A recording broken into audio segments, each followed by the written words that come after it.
낮과 밤이 스치는 시간입니다. 대소나무 껍질 모양의 무늬, 솔부엉이입니다.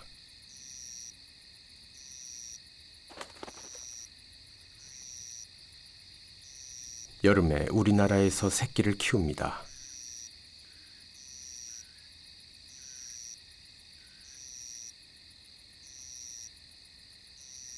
밤엔 안 되는 게 별로 없는 능숙한 사냥꾼입니다.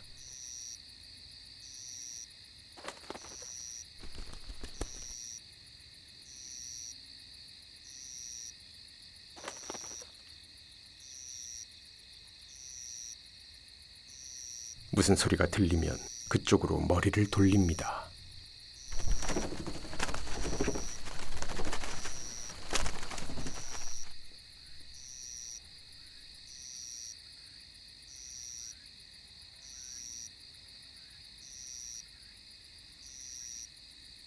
먹잇감의 행동을 지켜보며 이렇게 있을 때가 제일 무서울 때입니다.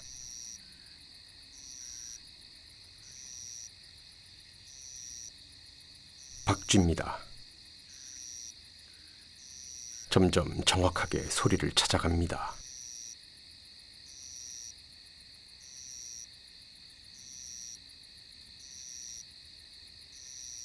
범위를 좁히고 봤습니다.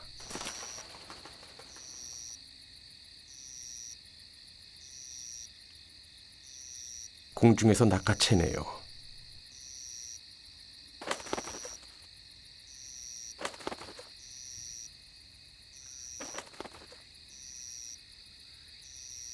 새끼를 키울 땐 거의 모든 밤 시간을 사냥에 바칩니다.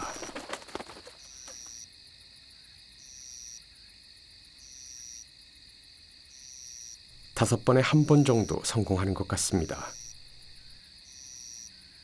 그의 눈은 이 어둠을 대나처럼 꿰뚫습니다.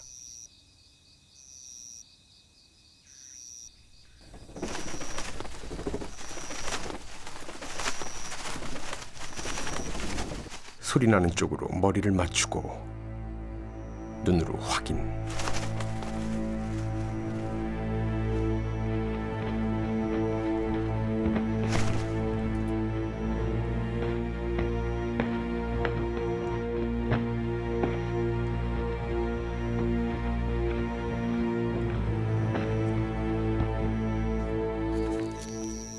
시력, 청력, 그리고 날개의 협동.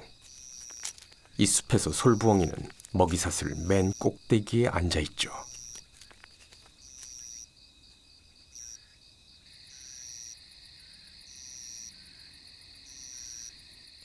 빛이 아니라 어둠을 기회로 선택한 자들의 시간. 이제 둥지를 나왔습니다.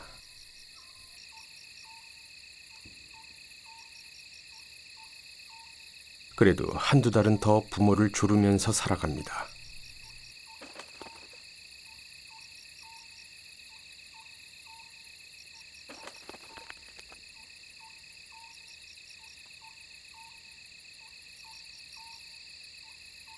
시력과 청력도 갖추고 무엇보다 튼튼한 날개를 가져야 하죠.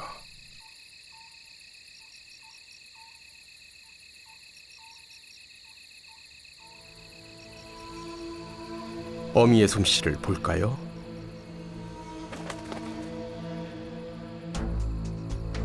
어둠에 묻혀 보이지도 않는 날개로 소리도 없이 천천히 한 번 놓치고 나서도 다시 방향을 트는 저 순발력.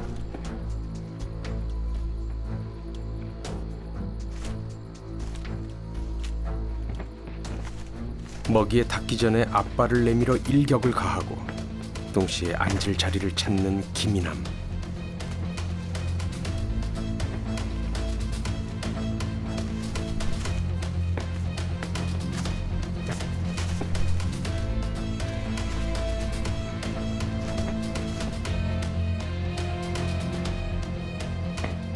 정지 비행을 하다가 매처럼 낚아채는 기술.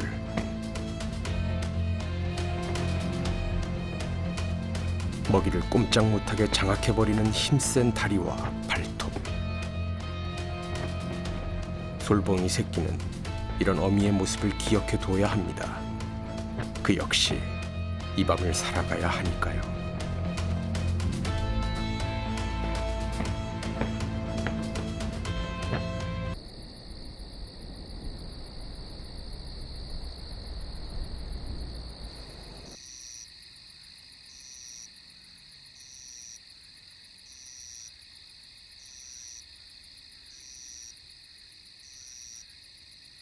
여기저기서 보내오는 생존 신호.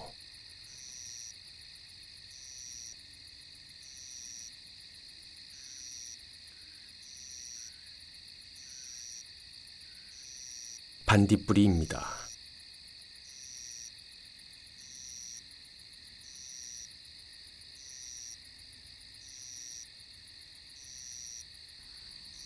반짝반짝.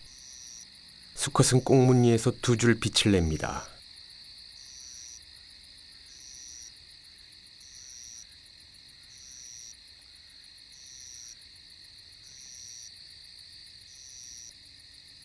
이들에겐 두 주의 시간이 있죠. 그 안에 짝을 찾습니다.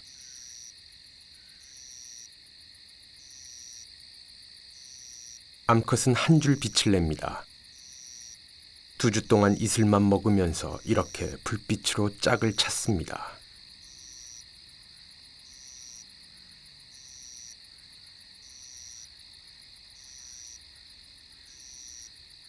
가만히 보면 불빛엔 일정한 리듬이 있습니다.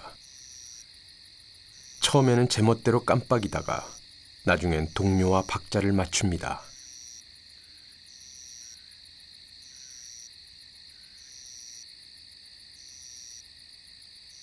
자신이 누구라는 것을 밝히고 자신에게 알맞은 짝을 찾는 신호죠.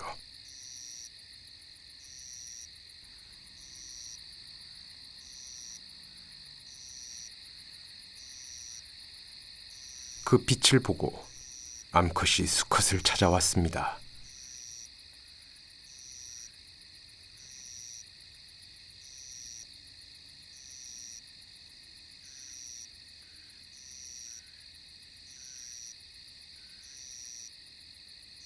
(1년에) 거의 250일을 애벌레로 살았습니다.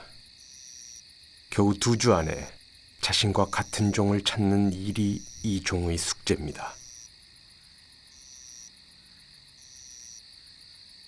짝을 짓고 4, 5일 뒤 암컷은 300개에서 500개의 알을 낳습니다. 이렇게 종의 역사가 반복되죠.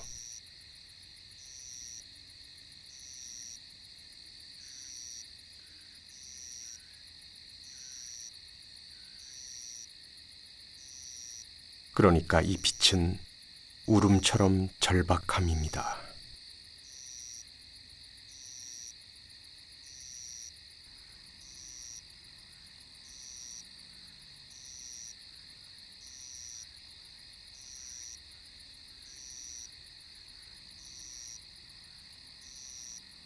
여러분이 어둠에 대해 알고 싶다면 눈을 감는 편이 좋을 겁니다.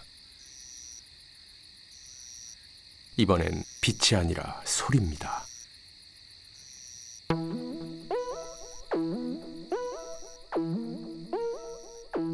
박쥐는 눈보다는 귀로 삽니다.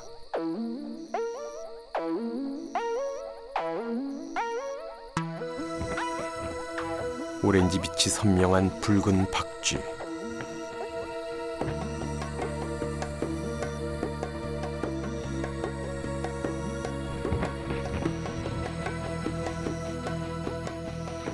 곤충을 먹고 삽니다.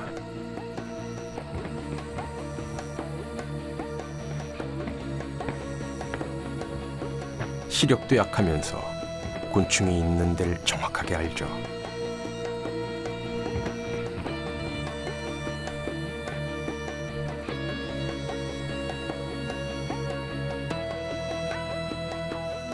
얼굴이 무시무시합니다.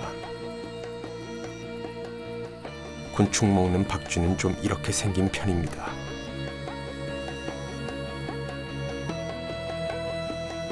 날아다닐 때도 꼬리의 도움을 받고 사냥할 때도 꼬리로 잡은 채 이동합니다.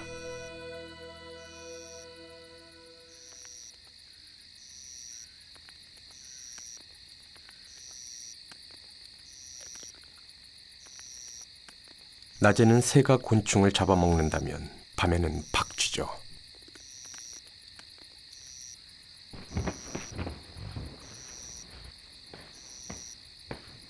보이지도 않는데 어떻게 먹이를 찾고 진로를 정할까요? 귀가 얼굴의 반 정도, 눈은 작습니다. 눈보다는 귀로 산다는 게 얼굴에서도 드러나죠. 곤충이 내는 아주 작은 움직임도 알아냅니다.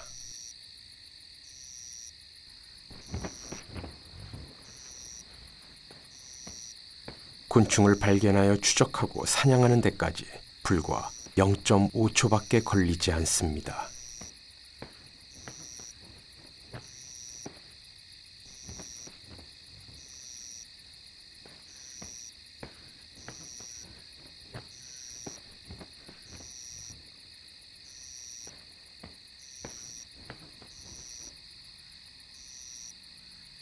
뛰는 게 아니라 나는 것, 눈이 아니라 귀, 낮이 아니라 밤, 이런 선택 때문일까요?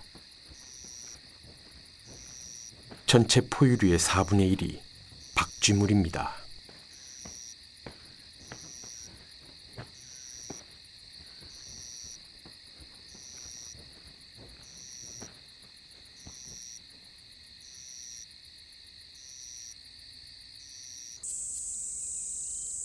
딱따구리의 숲이 박쥐의 숲으로 바뀌는 시간.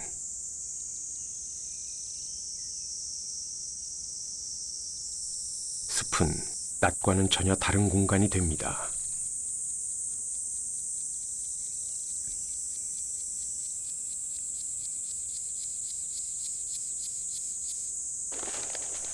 무리수염 박쥐는 물 위에서 곤충을 잡아먹고 삽니다. 박쥐는 실제보다 상상에서 더 많이 사는 동물이죠. 피를 빨아먹고 사는 흡혈귀, 언제나 유리한 쪽에 붙는 이중생활자, 날개 달린 포유류라서 그럴까요? 새는 앞다리가 날개로 변했지만 박쥐는 손가락 뼈가 날개로 변했습니다.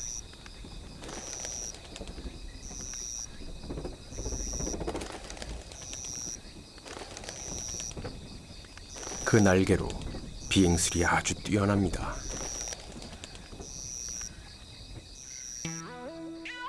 한번 볼까요? 날면서 동시에 미막에 물을 담아 입으로 가져갑니다.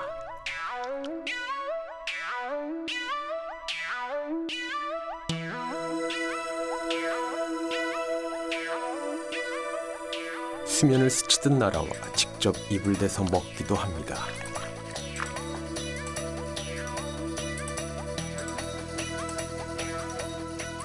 이렇게 저공 비행을 하면서 물을 마시는 것은 비행술이 아주 뛰어난 몇몇 새들이나 가능한 일이죠.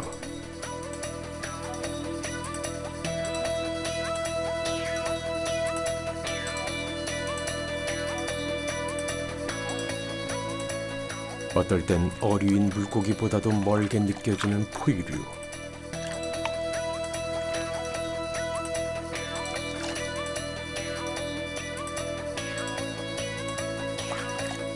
그의 실제를 알려면 우리와는 다른 시간, 다른 장소로 찾아가야 합니다.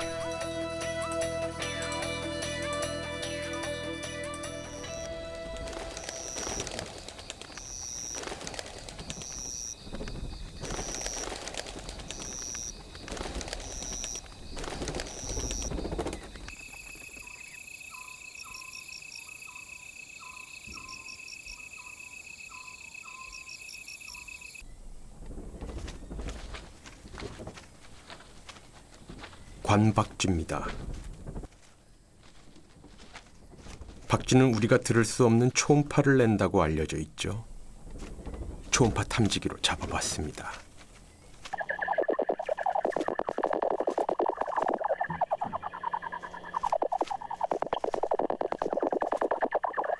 인간과 같은 포유류, 그러면서도 완벽한 날개. 새가 발과 부리로 먹이를 잡는다면 박쥐는 날개로 잡습니다.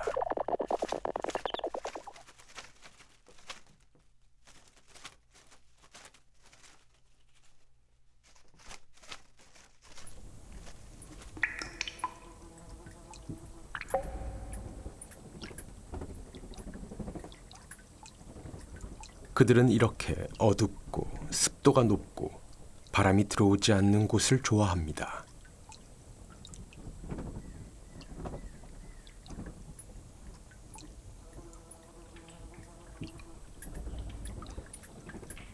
역시 어둡고 습기 찬 곳을 좋아하는 녀석입니다. 동굴에선 수분 부족을 걱정하지 않아도 되죠.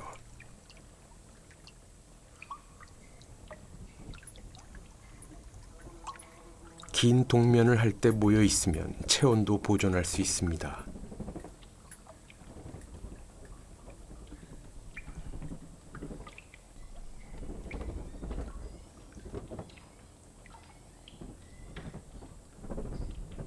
에너지 효율이 떨어지는 박쥐에게 동굴은 거의 완벽한 장소입니다.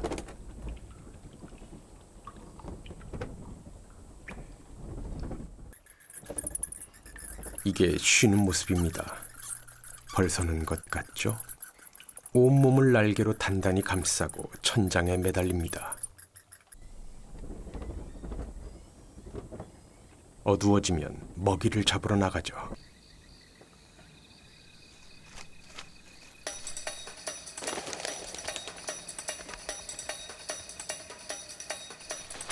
나무 사이를 천천히 능숙하게 납니다. 시속 한 26km? 공중에서 정지할 수도 있고 방향도 잘 바꿉니다.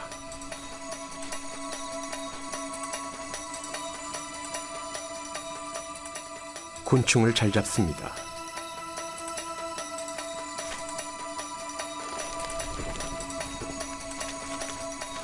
특별한 무기 없이 오로지 날개만으로 어떻게 사냥하는지 볼까요?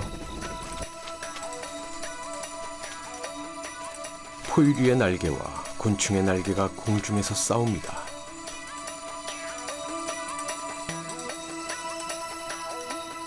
빽빽한 나무들을 이리저리 피하고 나와 공중에서 나는 것을 낚아채는 것이 박쥐의 전략입니다. 하지만 그런 것에 말려들 상대가 아닙니다.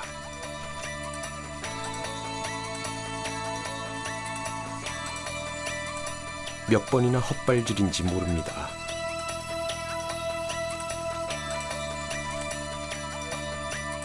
나무에 붙어있는 녀석들은 그래도 낫습니다. 안 되는 일이 다 그렇지만 간발의 차이입니다.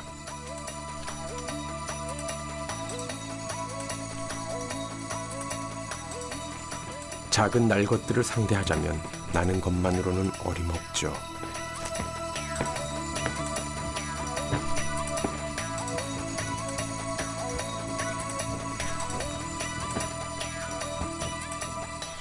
이때 날개로 변해버린 손이 도움이 됩니다. 날개를 손처럼 씁니다.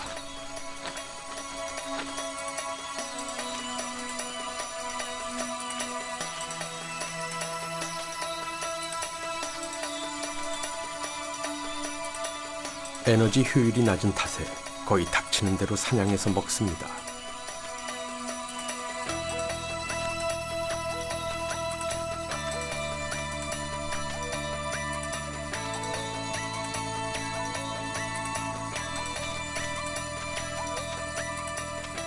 하룻밤에 수백 마리씩 잡습니다. 상상과는 다르게 인간에겐 매우 이로운 동물이죠.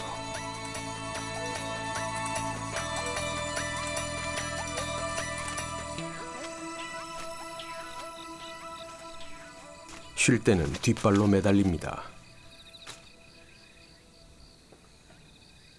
에너지 손실이 제일 적은 자세.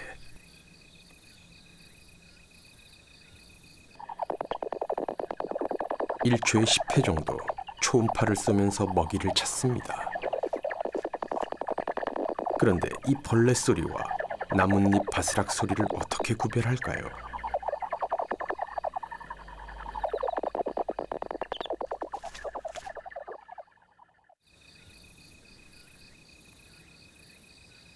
먼저 곤충이나 나뭇잎을 향해 초음파를 쏩니다. 초음파는 박쥐에게 되돌아오죠.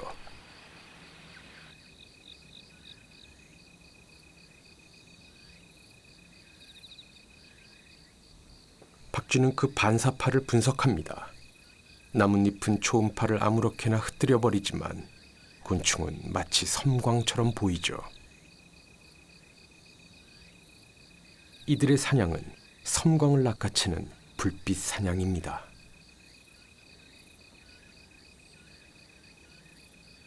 우리가 모르는 소리, 우리가 모르는 빛, 이것이 우리와는 다른 박쥐의 세상입니다.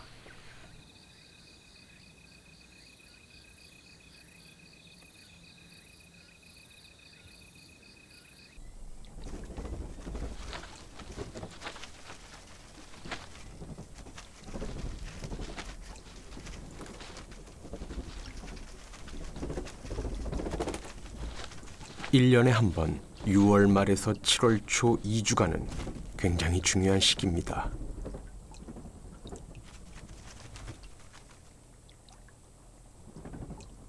새끼를 낳는 시기.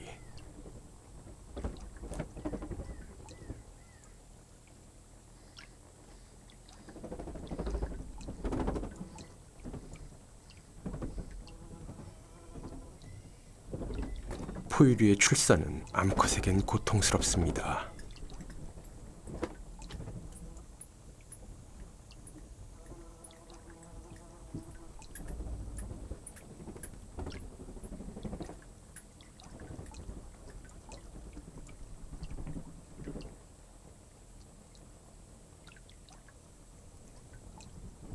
탯줄까지 직접 끊습니다.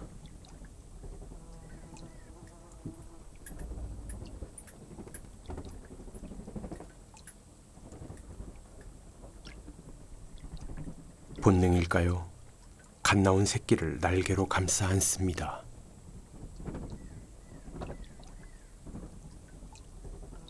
박쥐는 한 배에 한 마리나 두 마리 새끼를 낳습니다.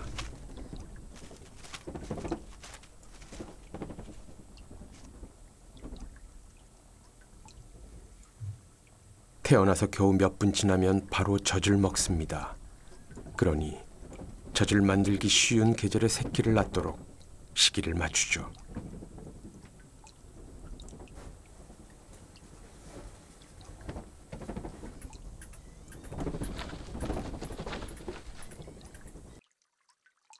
새끼가 웬만큼 클 때까지 배에 새끼를 달고 날아다닙니다.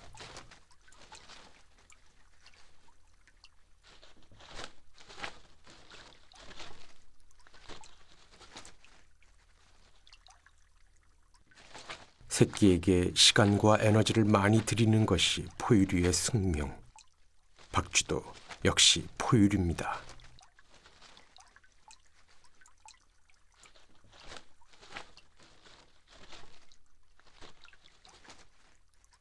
어느 정도 크면 새끼들은 보육장 같은 공간에 따로 키웁니다.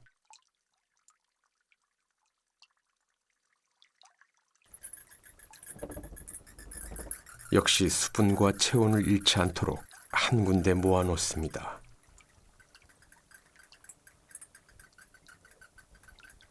새끼는 여기서 독립할 때까지 어미젖을 먹고 자랍니다. 태어난 지 20일 이내에 어미처럼 날게 되지만 어미처럼 사냥을 하게 되는 건 한참 후의 일이죠.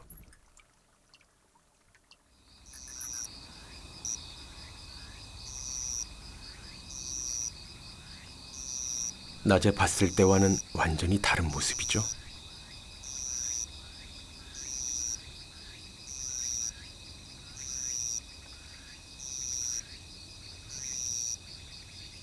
올빼미과의 새입니다.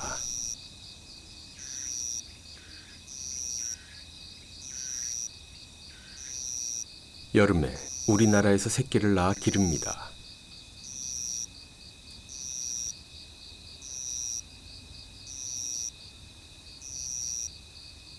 곤충을 주로 먹고 가끔 거미류나 양서류를 잡기도 합니다.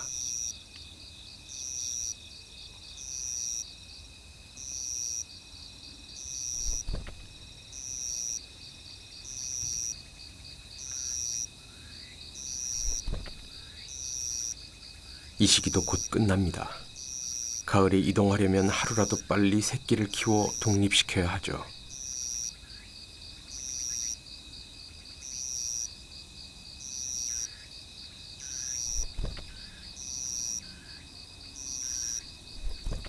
새끼들은 반수 이상이 독립 첫 해에 죽습니다.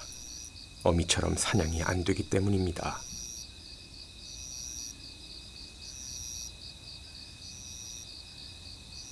이렇게 늠름한 모습 때문에 이들도 새끼 시절이 있었다는 걸 우리는 잊어버리죠.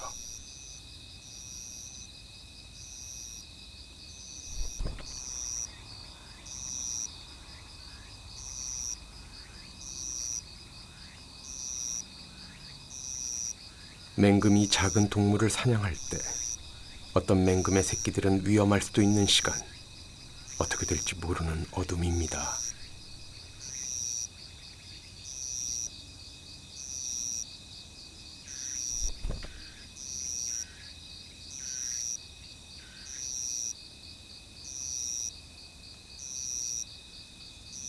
누가 와도 한 번에 알아볼 수 있는 개성 있는 얼굴. 새를 잘 모르는 사람도 그는 잘 알죠. 접시 모양의 얼굴, 무엇보다 상대방을 응시하는 듯한 커다란 눈. 1년에 한 번 번식합니다. 5월 초순, 지금은 먹이가 가장 많을 때죠.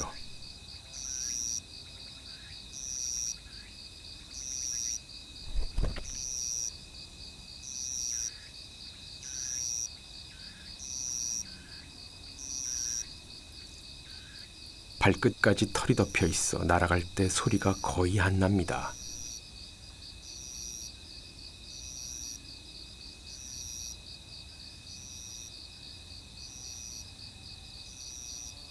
왜 이렇게 특이하게 생겼을까요?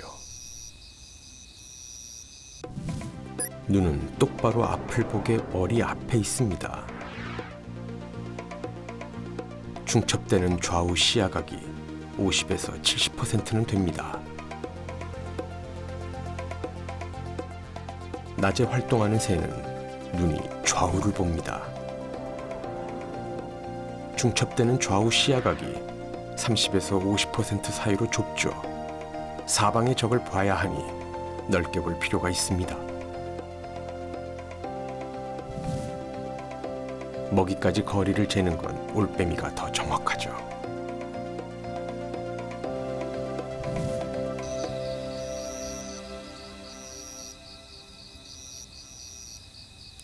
게다가 마른 잎이 바스락거리는 소리까지 들을 수 있습니다.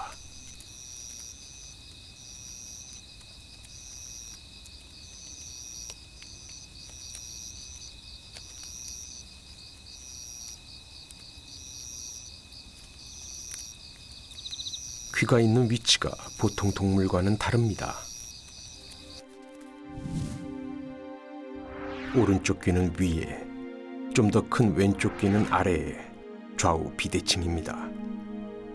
양쪽 귀를 통과한 소리가 뇌까지 가는 시간에 차이가 납니다.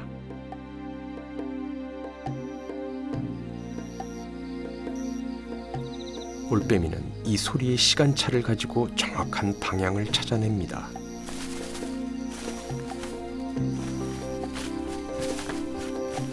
어찌나 고요히 나는지 소리도 안 나죠. 날개 면적에 비해 몸무게가 가벼워 덮치는 사냥에 능숙합니다.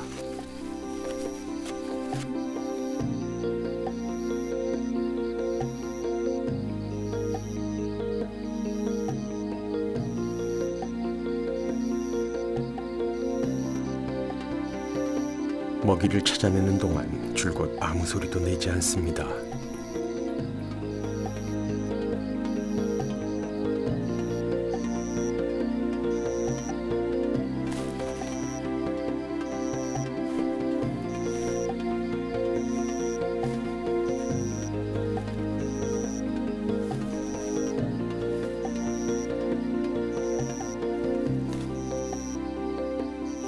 살아보려는 하늘다람쥐의 집착으로 가지가 휩니다.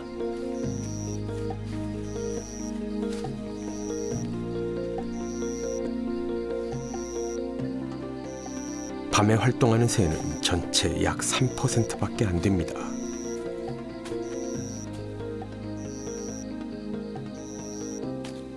그 중에 대략 절반이 이런 올빼미류입니다.